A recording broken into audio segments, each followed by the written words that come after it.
Do you become easily frustrated when it comes to folding your fitted sheets that you end up not knowing what to do with them, so you just roll them into a ball and throw them in a closet because you don't know where else to go? Well, my name is Rachel, and today I'm going to demonstrate how to properly fold a fitted sheet. So for today's demonstration purposes, I'm going to show you how to fold a king. First of all, I'm going to have the sheet so that the top part, the part that you would normally sleep on, is facing towards me. Now I'm going to find one of the corners. So here we go, and I'm going to find a corner right next to that. Next one over, it doesn't matter, but here we go. So now we have the two corners. I'm going to match those up together, and I'm going to flip one side over the other. So now I've made a neat little pocket. So now that those corners are done, I'm going to go and move on to the other two. So now same thing, you're going to find one corner and the other one. Again, I'm going to match them up and fold one side over the other. So now I've made two neat little pockets, which are where my hands are. And now that I have those two done, I'm going to match those two corners up and fold the one over the other. So now at this point right here, this is all four corners all tucked inside. As you can see here, there's just one neat little pocket. And now that I have that part done, I'm going to find a flat surface to work on. I prefer a table. It doesn't matter though if you just want to do it on the floor or on the bed or wherever. I prefer to work on the table though, just so I can kind of see better what I'm doing. And now I'm going to kind of square the sheet off. I'm going to turn it here so you can see what I'm doing.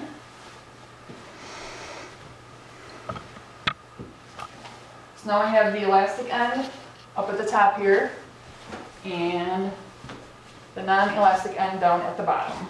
So now that I have my sheet squared off, I'm going to take the top elastic end and I'm going to fold the sheet into thirds. So I'm going to come down 1/3 of the way, flatten that out a bit. I'm going to go to the bottom edge and I'm going to fold that up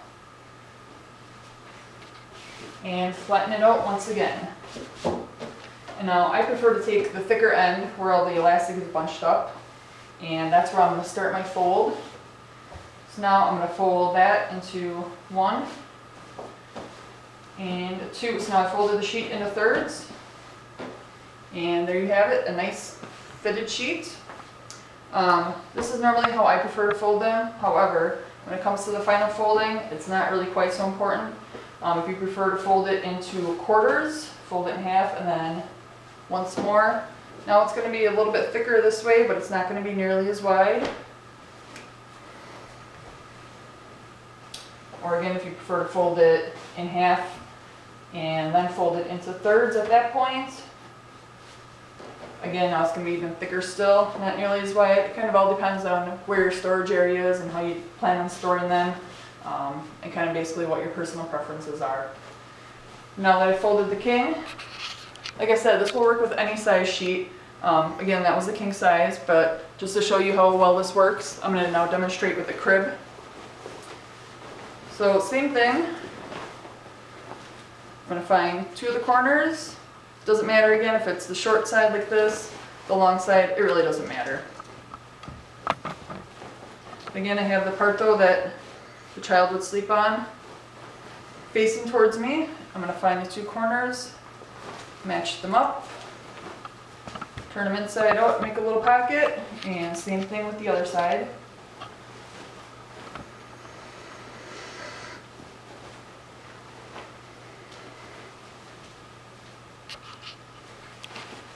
Find the corners, match them up, and once more.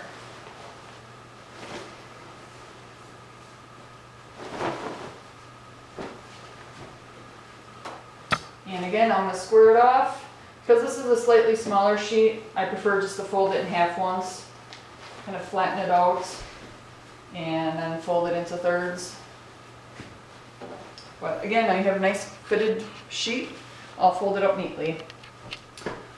So thank you for watching. I hope you learned something from this, and you can keep your closet organized and neat.